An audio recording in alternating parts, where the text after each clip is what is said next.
What up, y'all? It's your man, Abuamerican, going into like this entire series on the physiological effects of male semen on female organism.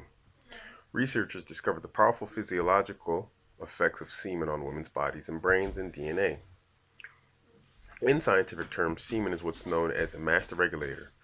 Scientists have discovered how seminal fluid, which makes up approximately 70% of semen's composition, has an enormous physiological impacts on the female body and brain, including, among other things, the ability to activate genes, trigger changes in the uterus, reduce levels of depression in women, and make women sleepy after sex, strengthening the emotional bond with the partner, and more.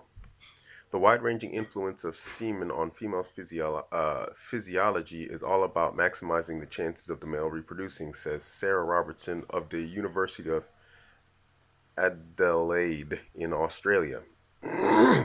Further research conducted by the team, led by Tracy Chapman of the University of East Anglia, Anglia, okay, in Norwich, UK, has also found that males produce more seminal proteins when in the presence of rivals. Now let's just stop right here real quick and let me throw in some Abuamerican. Remember when I was talking about women in traditionally male spaces and movements, and I said anytime you found that there was a group of men and one female came in, a fight always broke out because right here, boom, there it is.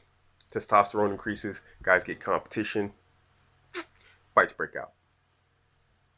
It's from increased testosterone production. And as we know, testosterone is the male sexual hormone, which causes us to produce more semen, whatnot, and all this stuff. A little bit of proof there about what I said. The discoveries were presented at the Society of Molecular Biology and Evolution conference in Vienna last week. The component of the research, which found that semen significantly reduces the levels of depression in women, gained much attention at the conference. If that effect is real, depression in some people might be treatable with artificial semen suppositories, writes Michael LePage of New Scientist. Gordon Gallup of the State University of New York at Albany, who carried out the study, says a PhD student of his replicated the finding in a survey of 1,000 women, but the results were never published. Proteins of seminal fluid can quickly enter the bloodstream and reach the brain, having an almost instantaneous effect on hormone regulation, mood, gene activation, immune system regulation, ovulation, uterus receptivity, and to sperm and embryo, and even the activity and growth within the embryo itself. The take-home message clearly being that semen's effect on female physiology goes far beyond the reproduction steps alone, or goes far beyond reproduction alone. In related research, scientists have also discovered the DNA of sons inside 63% of the brains of their mothers. Cells from a mother and fetus can cross the blood-brain barrier and enter into the brain. And what's more, fetal DNA can enter a mother's brain and remain there for decades, according to auspices of female brains.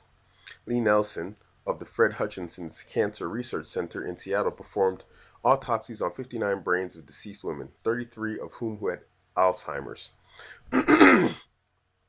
As New Scientist writes, the amplified DNA they found, creating many more copies, and looked for the presence of a male Y chromosome. They found it in 63% of the brains. This male DNA showed up in many different brain regions, and some of it had been there for a very long time. One brain that contained the male DNA was from a 94-year-old woman.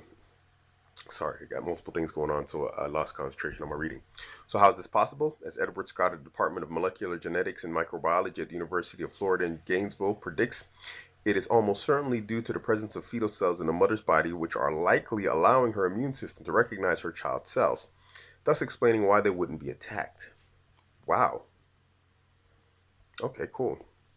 This discovery could open the door to mother-son transplants of various types that could take advantage of this DNA bridge and be relatively easy breezy compared to transplants that do not have a DNA bridge. End of article. Very interesting stuff. So this is going into this whole thing where we're talking about sexual partners and whatnot. This is just going to be a chain of 3 videos that I'm going to do on this. G-Man album. Wait, you know what? Before I finish off,